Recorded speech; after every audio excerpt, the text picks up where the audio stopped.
It's impossible. Si Reynaldo ang in charge sa kaso mo noon. Ipinasok ka ni Ryan dahil yun ang dapat na gawin. Pero hindi ka aabutan ng sikat ng araw at ililipat ka dapat ng kulungan. At sa kalsada malapit sa timog ay nandoon ako. Nandoon ang dalawa kong sasakyan upang tambangan ng patrol car at ilipat ka sa sasakyan ko. Saka tayo lalabas ng bansa. Yun ang malaking katanungan ko. Bakit hindi nangyari ang plano? Tapos 10 taon, mababalitaan ko na asawa ka na ni Sebastian? Yung lalaking palagi mo ipinagtatanggol. Pinipili tapos ngayon ano na? Anong buhay ang kinahinatnan mo? Yan ba? Yan ba pinagmamalaki mo sa akin? Ang gawin kang alila? Wala siyang maalala. Wala kang alam sa totoong nangyari. Singhal niya kay Toby at nakaagaw na sila ng atensyon ng mga nandoon. See? You are still defending him. You still love him, don't you? Tumayo si Shane at iniwan sa loob ng restaurant si Toby na agad namang nag-iwan ng pera sa table at agad siyang sinundan hanggang sa nakalabas sila ng mall.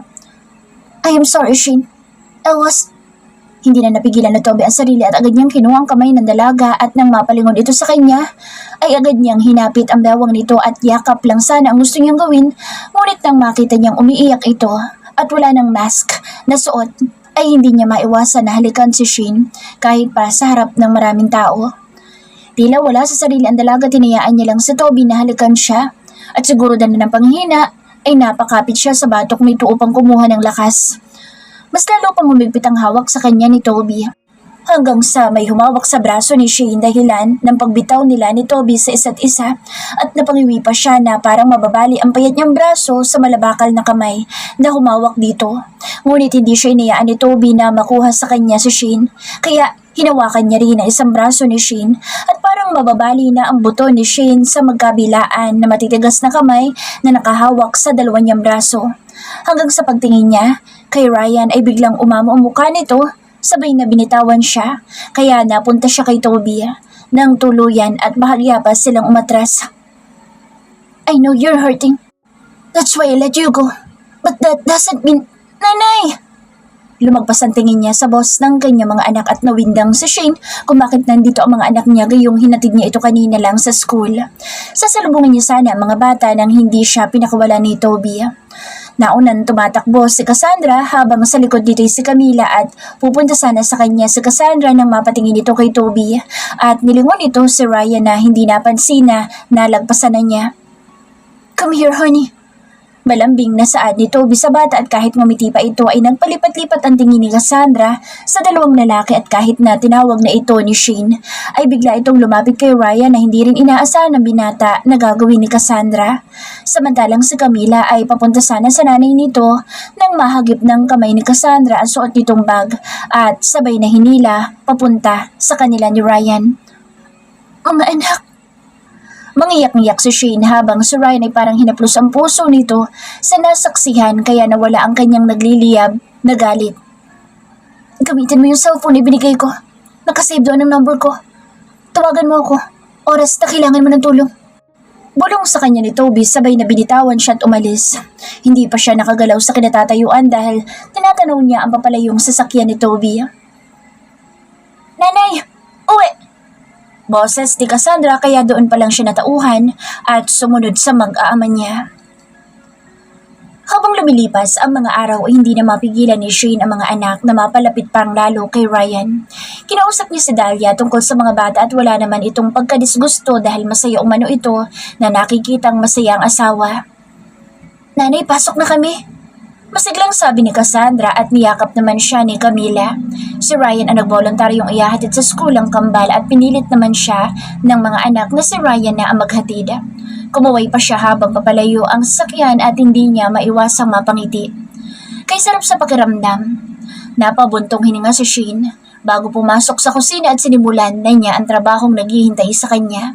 Ganon pa rin ang setup nilang dalawa ni Ryan. Papakainin niya ito sa tanghali at lulutuan niya ng merienda pagpatak ng 3:00 ng hapon.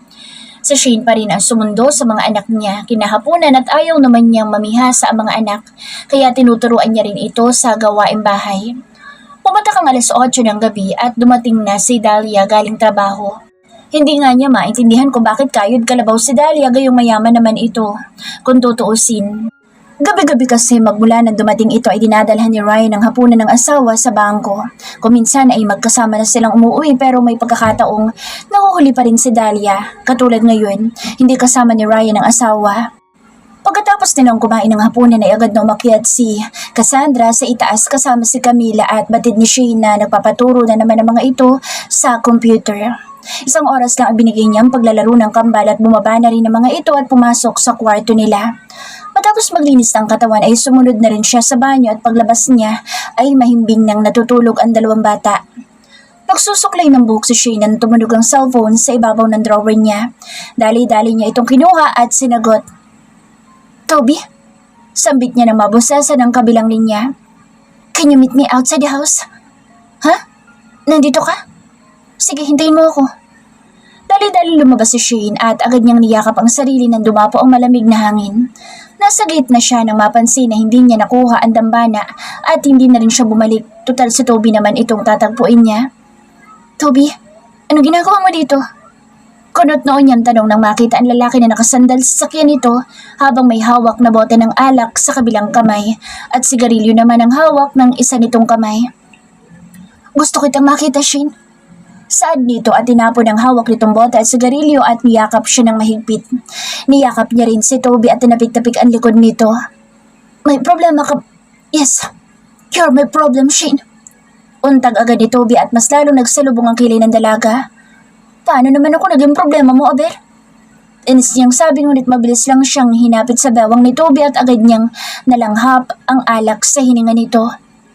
Mahal kita, Shane. Mahal na mahal. Nawindang si Shane sa sinabi ni Toby at pagkatapos ay ngumisi lamang siya. Nang makita ng lalaki ang hindi niya kumbinsidong mukha ay agad siya nitong isinandal sa sasakyan at hindi makagalaw si Shane dahil hawak nito ang pulsuhan niya. I want to kiss you. Please say yes. No. Do not kiss me, Toby. May pagbabanta sa boses ng dalaga. Huwag mo akong paglaruan, Toby. May mga anak na ako. Ilang taon lang, mga dalaga na si... So what? Kahit may mga asawa na sila, kahit na may mga apo ka pa, mahal pa rin kita at ikaw ang gusto kong makasama sa buhay, Shane. Idinikit pa ni Toby ang noo niya kay Shane, kaya mas lalong lumapit ang mukha nila sa isa't isa. Toby, umuwi ka na. Baka hinahanap na rin ako ng mga anak ko. Pakausap niya at mula sa kamay ay hinawakan ng lalaki ang mukha niya. Liligawan kita, Shane. Ipapakita ko sa iyo na totoong nararamdaman ko. Kahit paulit-ulit kang umayaw, paulit-ulit din kitang susuyuin. Toby, ang naiusal na lamang ni Shane nang hinalagan siya nito sa pisngi. Niyakap siyang muli nang mapaghiwalay sila dahil sa sasakyan na huminto sa mismong tapat ng bakuran at magpapaalam na sana ang dalaga kay Toby na lumabas mula sa kotse sa Dahlia at sa kanila ang tingin nito. Shane, anong ginagawa? Mr. Galar? Nabaling ang tingin ni Dahlia kay Toby at hindi ito makapaniwala sa nakita. How did you know each other? Amaze ang sumilay sa mukha ni Dahlia at magsasalita sana sa Shane nang biglang tumambad si Ryan na ngayon ay nasa tabi na ni Dahlia at ang kamay nito ay nakapulupot sa asawa. Tila nawala ng boses si Shane nang nangingibabaw ang hindi niya maipaliwanag sa kanyang dibdib. I've known her since she was a girl. May pagmamalaki sa boses ni Toby at mas lalong napamaang si Dahlia, habang si Ryan naman ay blanko lang ang mukha. Nang kinuha ni Toby ang kamay niya at hinalikan ay nakasabay na lang siya sa agos. And I'm courting her, by the way. Dagdag pa ni Toby kaya naman ay napapalatak ng kamay si Dahlia. Waring mas masaya ito para sa kanilang dalawa. Kung ganoon, pasok muna kayo. Mas magandang sa loob natin No, may pasok ka pa bukas. Umuwi ka na, Giler. Ikaw naman, Shane. At tupagin mo ang mga anak mo. Hindi ka dalaga para makapagtagpo sa gilid-gilid. May mga anak ka. Imbis na makapaglandian, bakit hindi mo na lang gawin ang mga homework ng mga bata? Hindi makapaniwala si Shane sa pinagsasasabi ni Ryan at gusto niyang magrasol ngunit hahaba lang ang usapan. Subalit hindi matiis ng binatang sa Toby dahil para sa kanya ay labas na si Ryan sa personal na buhay ni Shane. You're crossing the line, Ryan. Shane doesn't work constantly. At times like this, you shouldn't care whatever she does, especially if it's personal matters. Biglang dumilim ang mukha ni Ryan at sa isang iglap ay sinuntok nito sa Toby at hindi rin nagpatalo sa Toby. hanggang sa nagsuntukan ang dalawa na kapwa makikisig at matatangkad ay walang makita ko kung sino ang uuwing duguan. Tama na! Tama na! Sigaw ni Dahlia at umiyak pa ito na hindi maawat ang dalawa na ngayon ay nagbabasagan na ng muka. Samantalang si Shane ay tahimik lang na parang normal lamang sa kanya ang nakikita. Halos mamaga mga mata ni Dahlia sa kakaiyak bago tumigil ang dalawa dahil nagpaputok ng baril si Dahlia paitaas at saka lang nahinto si Toby at Ryan na parehas na pumuputok na ang labi. Kaagad na nilapitan ni Dahlia ang asawa habang si Shane ay nilapitan naman si Toby na puro dugo ang labi nito. Hinubad ni Toby ang puting t-shirt at itong pinampuna sa dumudugong labi pero walang tigil ang pagdurugo nito. Kinaladkad ni Dahlia si Ryan papasok sa loob at sinarado ang gate, habang akay si Ryan na lumilingon pa sa kanila. Pumasok sa sasakyan si Toby at si Shane ang nagmaneho at mabilis niya itong pinaharurot. Dinala niya sa malapit na klinik si Toby at agad naman ginamot ang binata, habang hawak ang kanyang kamay. Pagkatapos ay naghanap si Shane ng motel at pinag-check-in niya ang binata. Hindi mo na dapat ginawa yun. Ayan tuloy nabugbog ka. Saad niya kay Toby, ngumiti lang ang binata sa kanya. Bakit? Nabugbog ko rin naman ang tsura yun ah. Nakita mo kung paano ko siya tamaan? Salamat nga siya at nilaro-laro ko lang. Dahil kung tototohanin ko pa ay baka hindi siya buta ng sikat ng araw. Pinimot ni Shane ang tangan ng binata dahil nakuha pa nitong magmayabang pagkatapos ng lahat. But I'm happy. Hindi mo ako pinabayaan. Thank you, Shane. Lumapit pa siya kay Toby at idinantay ang ulo nito sa hita niya. Wala pa yun sa lahat ng naitulong mo sa akin noon, Toby. Umabawi lang ako. Sagot ng dalaga. Huwag ka munang umalis. Gusto ko makatulog. Nakasama ka. Ani ng binata at bahagyang umiti si Shane. Sinuklay-suklay niya ang buhok nito hanggang sa nakatulog si Toby. Pagtingin niya ng oras ay mag-aalas 12 na ng hating gabi kaya dali-dali siyang tumayo at nang-iwan lang ng sulat kay Toby dahil susunduin niya ito bukas dahil gamit niya ang sakyan nito pabalik sa mansyon. Tiyak kapag nagising si Camila ay hahanapin siya nito. Naipasok pa niya ang sakyan sa bakuran nang madatnan niyang bukas ang gate. Kanina kasi isinarado ito ni Dahlia. Maingat niyang sinarado pabalik at sa kusina na siya dumaan at dahan-dahan pa pagpihit niya ng doorknob upang hindi makasanhi ng ingay. Nang makapasok siya ay agad niya itong inilok at pagharap niya, muli ay natulos siya sa kinatatayuan nang mabungaran si Ryan na kadikwatro ng upo habang tumutungga ng alak. Mabuti naman naalala mo pang umuwi. Untag nito. Alam niyang galit ang mukha ni Ryan pero hindi siya dapat magpatinag. Malamang, nandito ang mga anak ko. Walang buhay niyan tugon at nawindang na lang ang dalaga nang hinampas ni Ryan ang maliit na lamesa at sulatan ng mga bata. Kaagad na napalingon si Shane sa mga anak niya sa kabilang kama at mahimbing pa rin na natutulog ang mga ito. Tumayo si Ryan at lumapit sa kanya kaya umiwas siya. Ngunit hinuli ni Ryan ang isa niyang kamay at mabilis na umilag sa Shane at gagamitin niya sana ang pagiging ninja niya na mas mabilis pa si Ryan. At lahat ng mga moves na ginawa ni Shane ay nailaga ni Ryan. Maging ang paa at tuhod ni Shane ay walang panama kay Ryan at sa isang iglap ay siya ang na-corner ni Ryan at itinulak siya sa pinto ng banyo dito sa kwarto niya. Nakapasok si Shane at ilalaksan ang pinto nang mabilis na nakuha ni Ryan ang isang damit at mabilis niya itong naihagis at eksaktong sumingit ito sa pinto kaya hindi nalock ni Shane ang pinto at mabilis na nakapasok si Ryan. Nilak ni Ryan ang pinto habang nakaharap sa dalaga. Ano bang ginagawa mo? Lumabas ka nga! Sanghal niya at pilit na nagsusumiksik sa isang sulok malapit sa sabunan.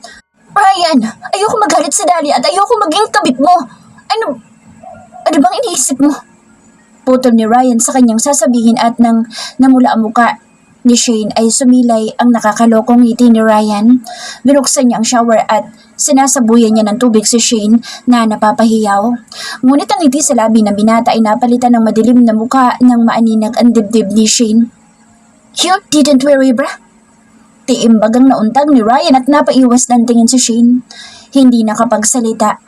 Mabilis siyang hinablot ni Ryan at sinandal sa wall kung saan ay patuloy sa pagragasa ang tubig sa mga ulo nila. Napasinghap si Shane ang pinunit ni Ryan ng spaghetti strap niya at inabot pa ni Ryan ang switch ng ilaw kaya mas lalo niyang nakita ang lantad na dibdib ni Shane. Walang ano-ano'y biglang sinunggaban iyon ni Ryan. Hindi ma-imagine ni Ryan na pinagpapantasyahan ito ng demonyong giler na iyon. Tsak siyang mas lalong mababaliw ang gago dahil sa alindog ni Shane at itong babaeng ito ay siguro inaakit ang gagong iyon.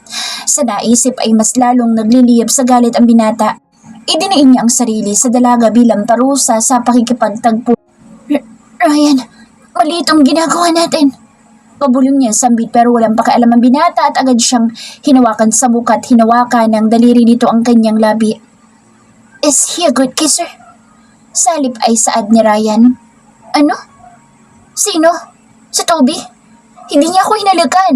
Hindi ako nagpahalik sa kanya kahit na gusto niya akong halikan. Sa pisngi niya lang. Agad na siniin ni Ryan ang labi niya at aaminin niyang miss na miss niya ang dating nobyo. Mahal na mahal niya pa rin si Ryan hanggang ngayon at hindi niya kayang pigilan itong nararamdaman niya kahit sabihin pang mali. Napadaing siya nang naglakbay na ang labi ni Ryan sa kanyang leeg. At sa mga oras ngang iyon ay pinagsaluhan nila ang isang mainit na tagpo. Ryan, baka mahuli tayo ni Hindi na naman pinatapos ni Ryan sa pagsasalita ang dalaga nang siniil niyang muli ito ng halik. Lower your voice, baby. Our daughters might hear us.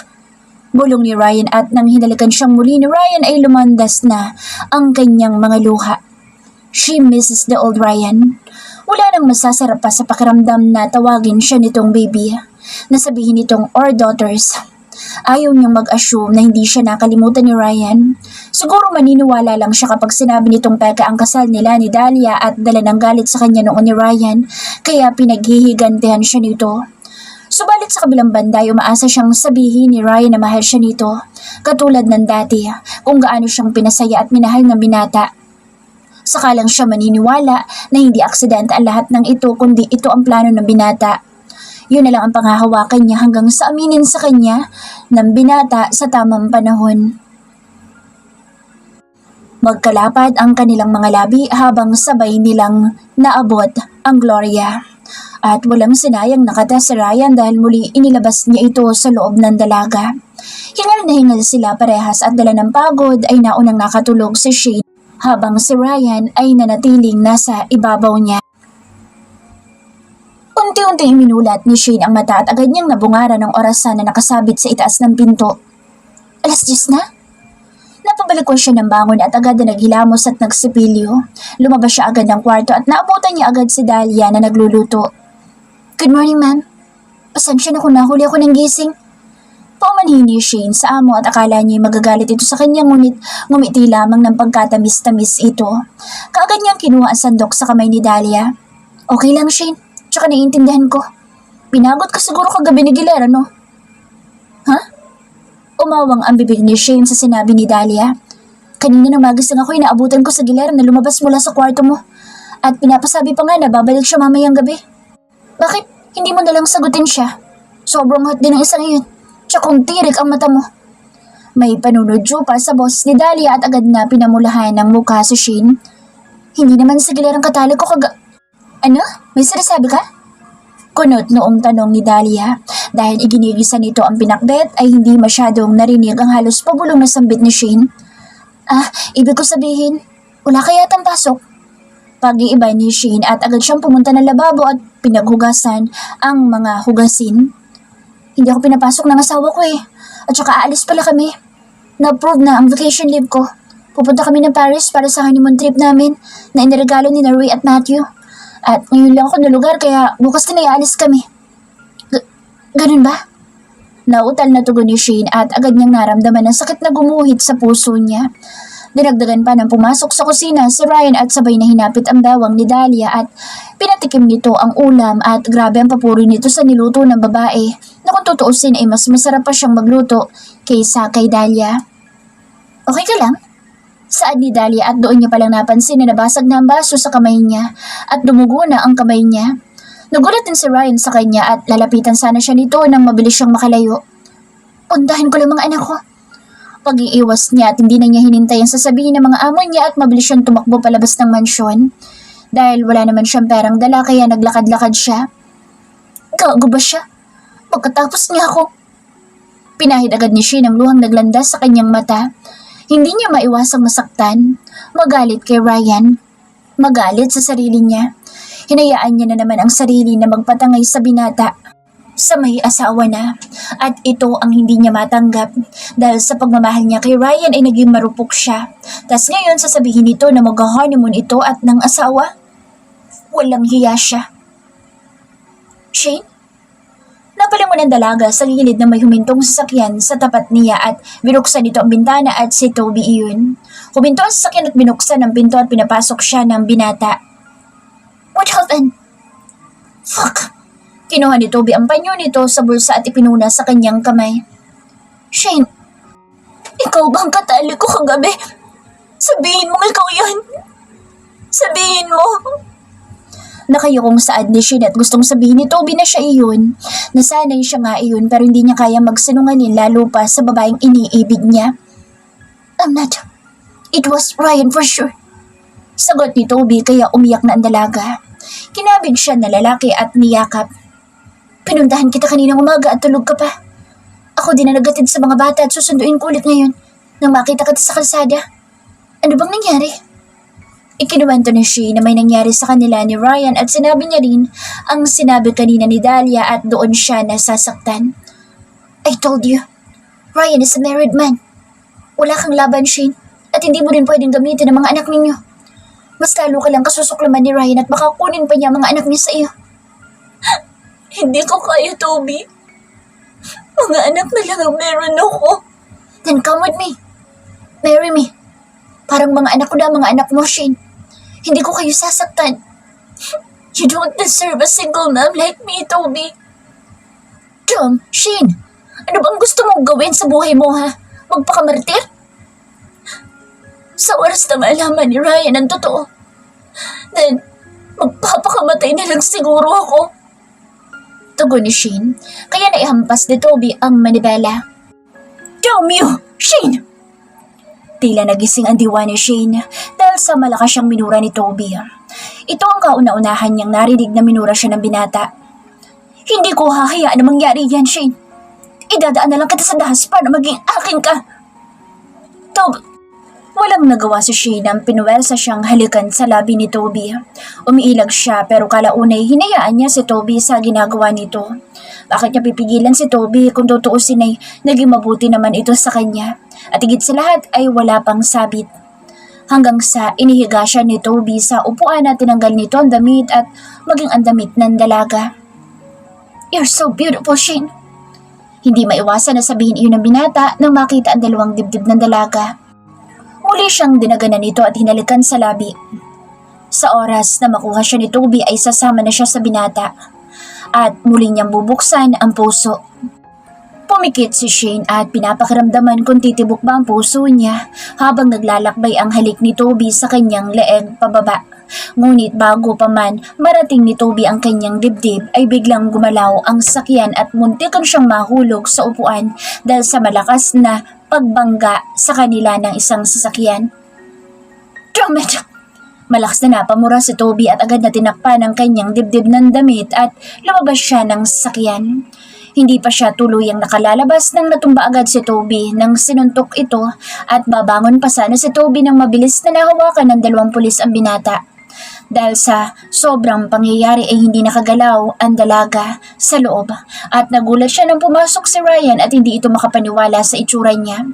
Muling lumabas ang binata at muli din pinagsusuntok si Toby na ginawa nitong punching bag, lalo pat walang laban ang lalaki dahil hawak pa rin ito ng mga pulis.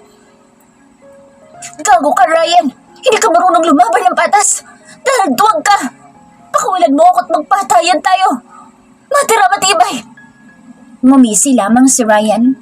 Yes, I am a coward because I have loved ones who need me. I want peace in life, Galer. Turan ni Ryan, sabay na sinenyasan ng mga pulis at isinakay si Galer sa patrol car. Lalabasan na si Shane matapos maayos ang sarili nito. Maglalakad sana ulit si Shane nang hinawakan siya sa pulsuhan ni Ryan at persahang isinakay sa kotse at mabilis nitong pinaharurot iyon ng matulin hanggang sa nakarating sila sa bayan at lumagpas sila sa eskwelahan at magsasalita na sana siya nang huminto ang kotse at pinalabas siya ni Ryan at kinaladkad papasok sa isang motel. Sa kanila nakatingin ang mga tao hanggang sa itinulak siya ni Ryan sa kwarto. Ito rin ang kwartong pinagdalhan sa kanila noon. Nababaliw ka na ba, Ryan? Palabasin mo ako! Yes, I am crazy, Shane! Sigaw ni Ryan kaya natahimik ang dalaga. Nababaliw na ako kakaisip kung bakit sobrang lakas ng epekto mo sa akin. Nababaliw na ako kakaisip kung sino ka, saan ka nagmula. Nasaan ang totoong ama ng mga anak mo? At alam mo mas nakababaliw ha, Shane? Napaatras ang dalaga nang pumuputok sa galit si Ryan. Pakiramdam ko may nakaraan tayo at ako ang totoong ama ng mga anak mo. Pero bakit hindi kita maalala? Bakit lahat ng mga reports na dumarating sa akin ay puro isang sinasabi? Ano? Anong ibig mo sabihin? Namumuo na ang mga luha ni Shane. Yes, pinaimbestigahan kita at pinad-DNA test ko mga anak mo. Ryan. Hindi makapaniwala si Shane sa mga ipinagtapat sa kanya ng binata. But the results are negative. Lahat ng sinasabi ng mga tuwan ko'y iisang sagot. You are an ordinary person living here in town until you married a taxi driver and your husband died in an accident. Hindi malaman ni Shane kung matutuwa, maaawa o manghihinayang. Batid niyang pinagplanuhan na ito ni Ray kaya naunahan si Ryan ng pinsan. What can you say, Shane? Lumapit pa ang binata sa dalaga at hindi niya talaga alam kung ano ang dapat na isagot sa mga sinabi nito. Kung ano man ang results ay, it's not about it. It's about last night. Did you feel the same? Hinawakan pa siya sa kamay ni Ryan. Mali yun nangyari sa atin kagabi. Kalimutan mo na No. Habang hawak kita, habang naghahalikan tayo magkaisang ating mga katawan, habang tinatawag mong pangalan ko, hindi ko maipaliwanag ang sayang nararamdaman ko, Shane. My heart feels we had been doing it for a long time. That seems like I've been waiting for you for a long time. May asawa ka, Ryan.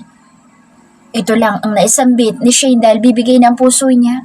Gusto niyang ipagtapat kay Ryan ang lahat pero naunahan siya ng takot. Alam niya kasusuklaban siya ng binata.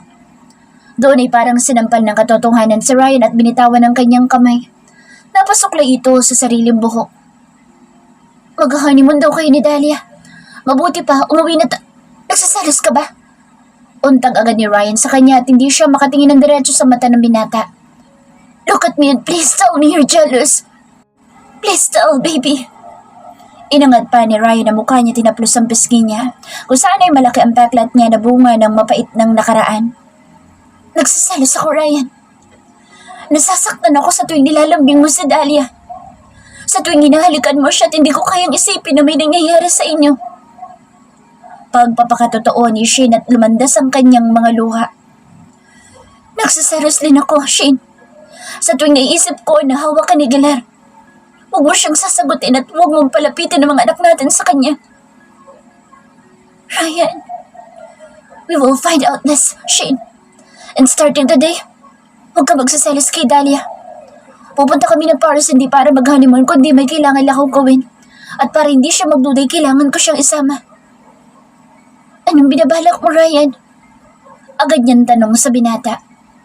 Parang may mali kasi sa mga tauhan na pinapadala sa akin ni Ray at Matthew. Magpapaimbestiga ako na hindi nila nalalaman dahil parang minamanipula nila ang lahat. Tila nanlumbay ang dalaga sa sinabi ni Ryan at wala siyang magagawa kung malalaman ito ang totoo. Sabi nga nila walang lihim na hindi nabubunyag. At kung dumating man ang araw na iyon ay baka doon na magtatapos ang istorya nilang dalawa. At handa na si Shane, handa na siyang mamatay. Naunang umuwi si Ryan, habang si Shane ay kailangang magpaiwan upang hindi sila mahalata ni Dahlia. Hinintay niya lang ang mga anak niya na matapos sa klase at namasyal sila sa mall bago umuwi. Pasado 10:00 na ng gabi kaya hindi na niya nadatnan si Dahlia. Marahil ay natutulog na ito. May note siyang nabasa na idinikit sa ref at yun nga ay pera na iiwan ni Dahlia para sa kanilang mag-iina. Nanay, matulog na tayo. Kanina pa ako inaantok eh. Reklamo ni Cassandra at agad siyang hinila papasok sa kanilang kwarto. Sabay-sabay silang mag-iina na naglinis ng katawan sa banyo bago sumampa sa kama. Hinihila siya ni Camila patungo sa kama ng mga ito kaya kahit masikip ay humiga siya at napapagitnaan siya ng dalawa. Naunang nakatulog si Cassandra habang si Camila yumakap sa kanya ang bunso niya. Dumaan pa ang ilang sandali pero hindi makatulog si Shane. Hindi niya mawaglit si Ryan at sa binabalak nito. Sinubukan niyang ipikit ang mga mata hanggang sa napamulat siya nang gumalaw ang paanan niya at pagtingin niya ay si Ryan. Bumilis na naman ang tahip ng dibdib niya at para na naman siyang hinihigop ng kumunoy dahil sa mainit na palad ng binata na dumadampi sa kanyang balat. Napakagatlabi siya nang dumagan sa kanya ang binata at napatingin sila sa mga anak nila na mahimbing nang natutulog. Ryan, sambit niya. Aalis kami mamayang madaling araw para hindi kami maabutan ng traffic paluwas ng Maynila. Bulong ni Ryan at parang nanlamig bigla ang dalaga. Hindi siya makatingin ng diretso sa binata. Napansin naman agad ito ni Ryan kaya hinawakan nito ang mukha niya at pinaharap sa kanya. Hihintayin mo naman ako, di ba? Tanong ni Ryan at hindi maiwasan ni Shane na ngumiti ng mabakla. Ikaw may asawa? Bakit akong tatanungin mo? Balik tanong niya na siyang ikinangiti ng binata. My Shane is jealous. Ani pa ni Ryan at aampasin sana siya ni Shane nang nahuli ng binata ang kamay niya at agad na hinalikan at siniil ng halik sa labi.